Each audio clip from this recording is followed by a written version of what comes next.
This is my new custom Esquire that I just made. I'm super happy with how it came out. I want to just talk to you a little bit about this Esquire. This is an all parts neck that I got used for 40 bucks, and I did the fretwork on it myself. And it came out nice and smooth, so it plays really easy. I got these Geiger tuners. They're like 25 bucks, super duper cheap. They're locking and they work extremely well.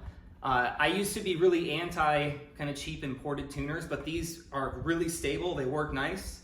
I've got roller string trees here. Those are also not very expensive, and they're nice to keep some downforce on the nut, which I also got an aftermarket nut. It's a bone nut that I slotted, and it came out lovely. The really cool thing about this particular Telecaster lies in the electronics, and I call it a Telecaster because technically that's what it is, even though it only has one pickup. The reason for that is because I have the secret agent installed.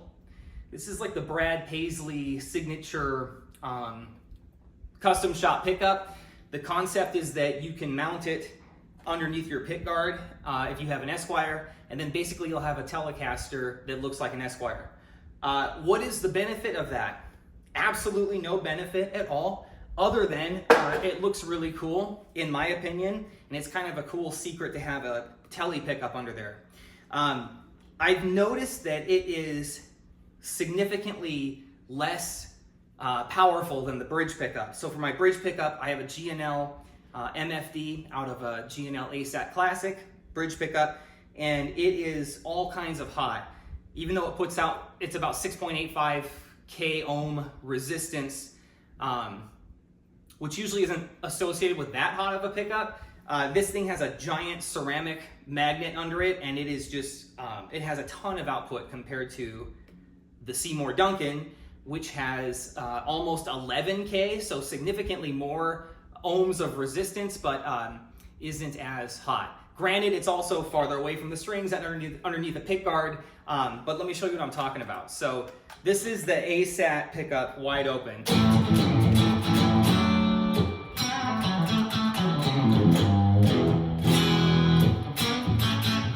So it's like really hot and twangy. This is that neck pickup. This is the Brad Paisley.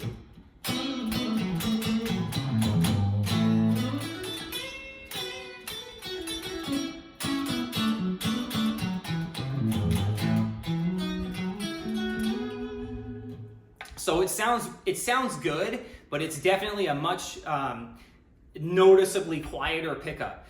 So with that being said, I wouldn't recommend using that neck pickup if you're into like really hot, heavy blues style stuff, but I find that it works very nicely if you're just doing like clean rhythm, or you want to come back a little bit in the mix.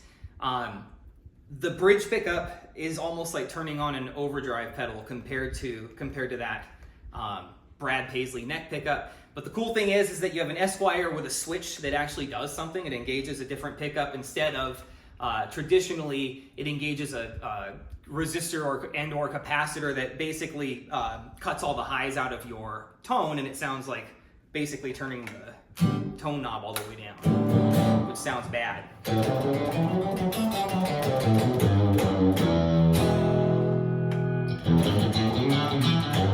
Actually, no, that didn't sound all that bad. Kind of sounds like a cocked wah-wah. But anyway, you get the idea. It's a fun thing to do to build your own guitars because you can do it for relatively cheap. I'm into this whole thing for, I think like about 300 bucks or so. And it's a really cool quality instrument that plays very nicely and sounds good. It's light, it's balanced well. And I didn't break the bank on it. So if something happens to it, if I lose it, you know, I won't cry myself to sleep. This has been another gear review from Stringed Arizona. Thanks for watching.